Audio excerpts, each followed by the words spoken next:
Welcome to a new series entitled Pull the Curtain Stories from the Show. Each video in this series will give a background to each of the Chicago concerts I've been to, starting from the oldest to the most recent. In every video, I'll go down bullet points and discuss each until I reach the conclusion of the video. Let's begin with episode 2. Location. Finally, this time in my hometown, in Central Texas, in Austin.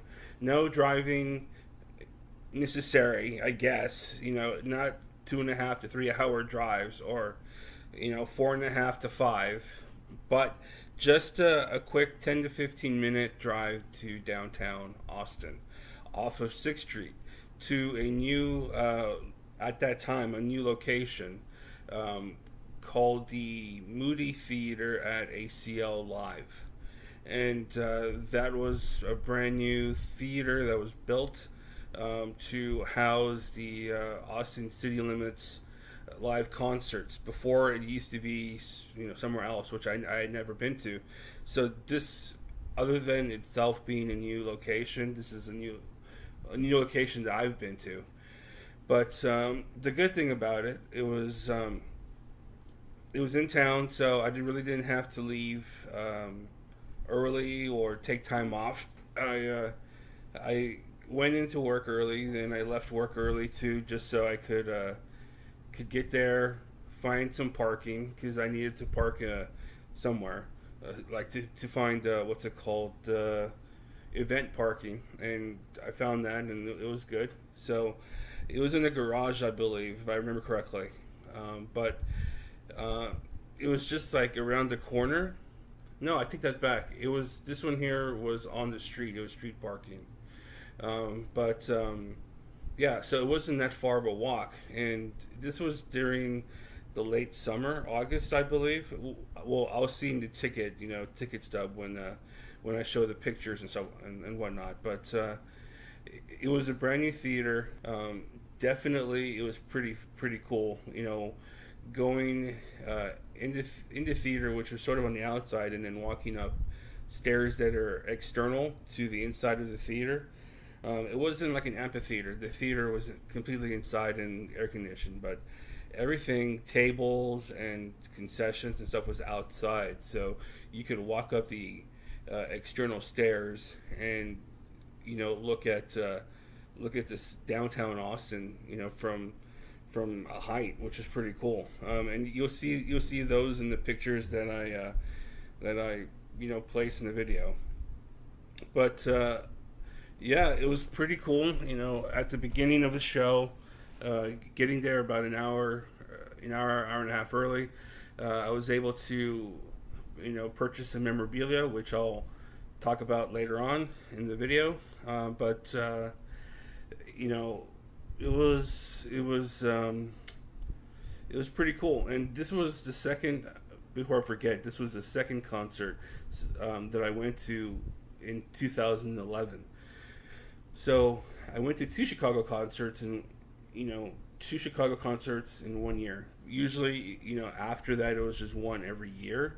But I was lucky enough to see two concerts with different band members at that time. So that was pretty cool. So now to move to fans.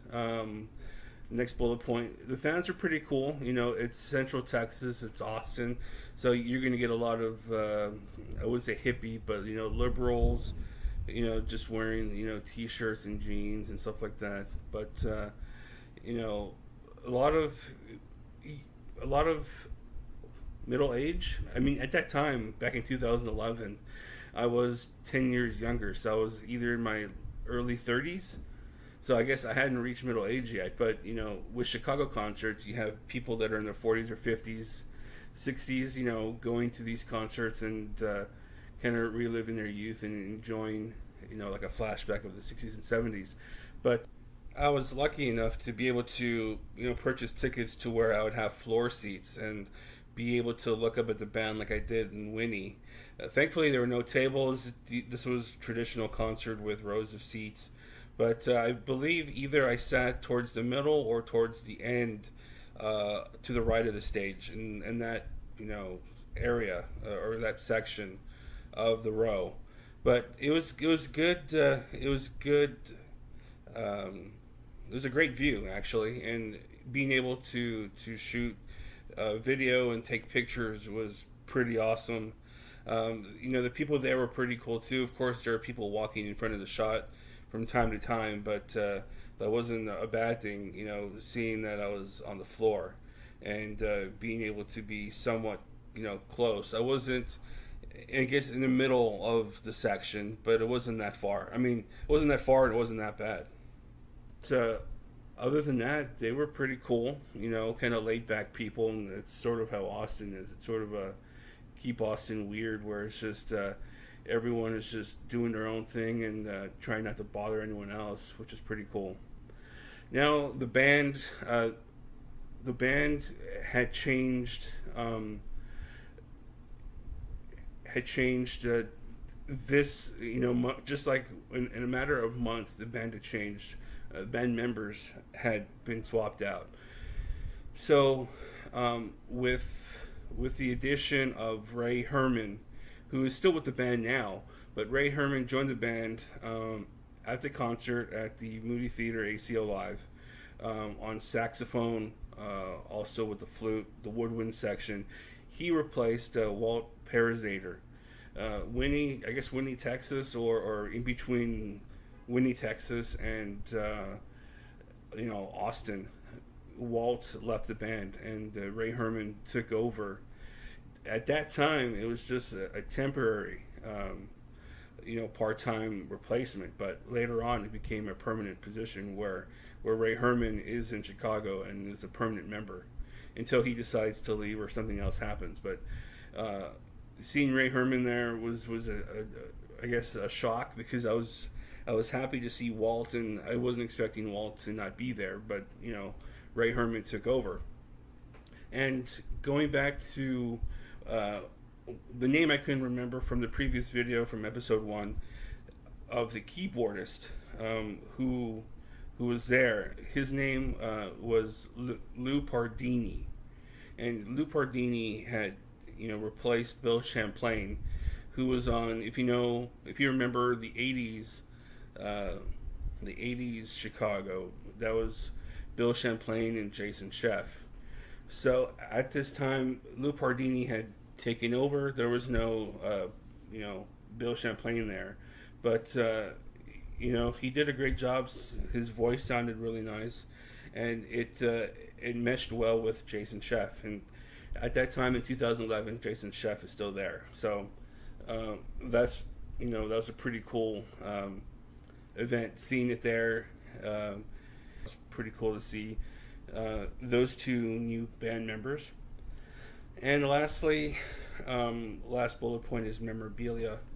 I bought, what I tend to do when I go to a Chicago concert is always purchase a t-shirt, which marks the concert that I went to and the year that I went to it. And I kept it wasn't a ticket stub this year as well. Let's go back to the t-shirt. The t-shirt's pretty cool. I like it because it has the Thunder and Lightning, which was a pretty good song from an album that did horribly, but which was, I believe, Chicago 13. But that was a pretty cool shirt. The effects, with the blues and the dark blues and the blacks and the lightning and the thunder, it looked pretty cool. So going back to the ticket now, unfortunately I didn't have a ticket stub. I liked the little rectangular ticket stubs, but I had to print it out. So as you see here, there's a printout of all the information of the concert itself, the day, the time, the location, all that stuff is there. The last thing that I got was, which I never applied to, but it was pretty cool, was the it's called the Chicago Transit Authority Fan Club, or the Chicago Fan Club.